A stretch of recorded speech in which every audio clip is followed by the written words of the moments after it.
Bismillahirrahmanirrahim. Assalamualaikum warahmatullahi wabarakatuh. Kembali bersama saya Dr. Radlu Yendra dan Radlu Institute. Kita kembali menghiasi dunia maya Indonesia dengan berbagai kegiatan Tridharma perguruan tinggi. Pada kesempatan sebelumnya kita telah membicarakan mengenai suatu model peluang weighted sign generalized inverse Weibull distribution. Apa itu model peluang yang kita sampaikan tadi? Silakan masuk kembali ke radioinstitute.com, dapatkan pembahasan mengenai model weighted sign generalized inverse Weibull distribution.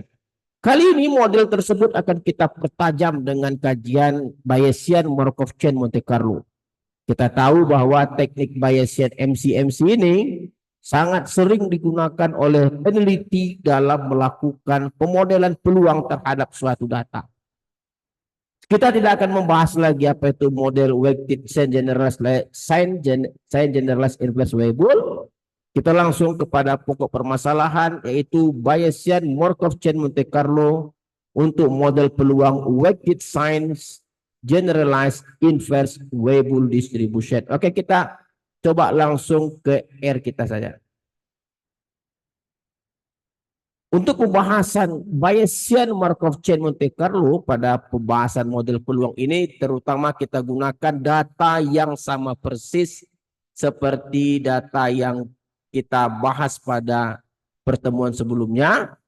Ini 63 data. Ada data kita sebut Z.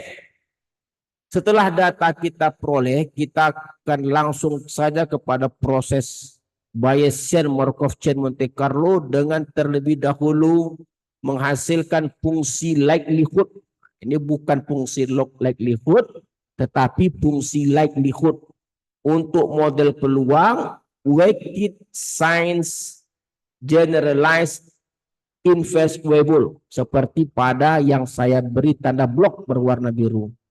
Ada 3 parameter di situ, parameter 1U yang mewakili alfa, parameter 2T yang mewakili gamma, parameter E adalah parameter 3 mewakili theta.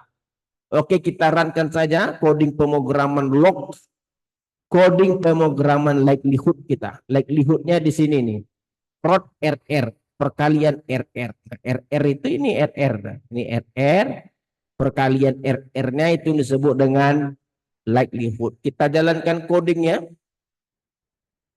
Oke, kita lihat tidak ada jadi masalah. Lalu kita coba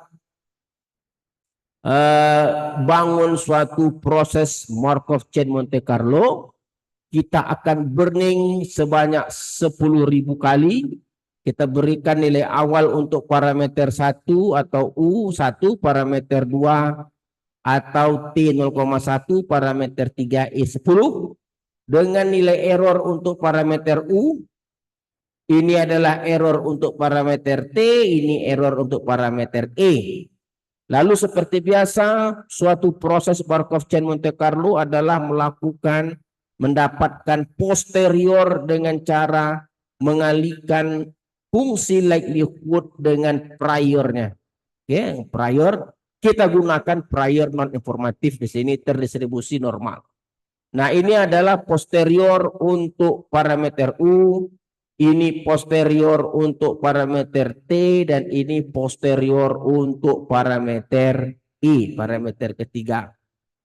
Sudah kita jalankan, jadi kita tidak perlu jalankan lagi karena dia akan memakan proses waktu yang lama. Jadi codingnya kalau Anda lihat, codingnya itu sangat simpel sekali, bisa dipahami dengan baik. Setelah kita jalankan program, kita ingin melihat bagaimana bentuk trace plot dan density dan posterior density-nya. Kita coba lihat trace plot dan posterior density. Nah, ini dia. Trace plot untuk 3 parameter, ada parameter alpha, ada parameter gamma, dan ada parameter theta.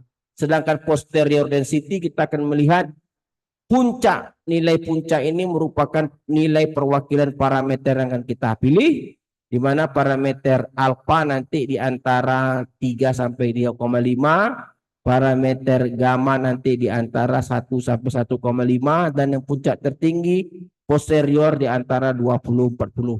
Ini merupakan suatu hasil dari proses Bayesian Markov Chain Monte Carlo. Sangat cantik sekali bagaimana proses ini dapat melakukan pembakaran sebanyak 10.000 kali.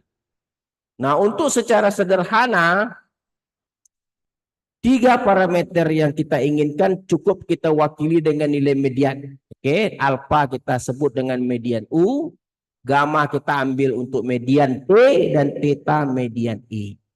Kita coba cek parameter-parameter yang dihasilkan. Alfa itu 2,9, gamma ada 1, theta ada 35, inilah 3 parameter yang dihasilkan oleh Bayesian Markov Chain Monte Carlo. Nah, kebetulan kita juga akan menggunakan perbandingan dengan model sebelumnya. Kita akan lakukan perbandingan dengan model sebelumnya, yaitu model weighted sign generalized impossible dengan cara menggunakan teknik optim atau maksimum likelihood. Jadi sebelumnya kita telah menggunakan Bayesian, sekarang kita menggunakan teknik maksimum likelihood yang diwakili penyelesaian dengan optim. Nah, ini kita udah bahas sebelumnya, jadi tidak perlu kita bahas secara detail lagi, cukup kita jalankan saja. Ini udah kita bahas, pembahasannya silakan lihat nanti di Rado Institute. Nah, ini telah kita jalankan. Lalu kita coba bandingkan hasil density plot dan kumulatif plot untuk kedua teknik tadi, baik Bayesian maupun Markov Chain Monte Carlo. Kita lihat saja hasilnya.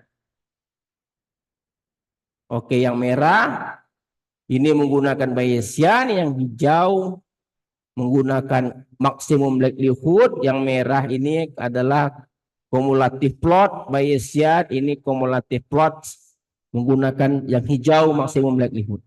Jadi kita tertarik sekali, dapat kita bayangkan bahwa hasilnya tidak jauh berbeda di antara Bayesian MCMC dengan teknik maksimum likelihood. Sama saja, persis seperti kita lihat dalam tampilan, baik dari segi density plot yang berwarna merah mampu mencekram atau mengcapture histogram, yang warna hijau juga sangat baik dalam mengcapture histogram. Tidak ada perbedaan yang signifikan kita lihat. Begitu juga dengan bentuk kumulatif plot yang berwarna merah putus-putus, ini kumulatif plot dari model weighted sign generalized inversible menggunakan Bayesian MCMC, sedangkan yang berwarna hijau ini menggunakan maksimum likelihood. Tidak ada perbedaan yang signifikan, artinya bahwa dalam kajian ini kita kembali sukses menjalankan teknik Bayesian Markov Chain Monte Carlo untuk melakukan pemodelan peluang terhadap riset-riset artikel yang terbit di tahun 2025. Oke, saya rasa kajian kita pada hari ini sangat baik sekali. Kita jumpa lagi pada sesi-sesi berikutnya. Semoga dapat menghasilkan atau memberikan manfaat dalam memandirikan riset-riset untuk mahasiswa Indonesia. Jumpa lagi Rado Institute bersama Dr. Rado Hendra. Assalamualaikum warahmatullahi wabarakatuh.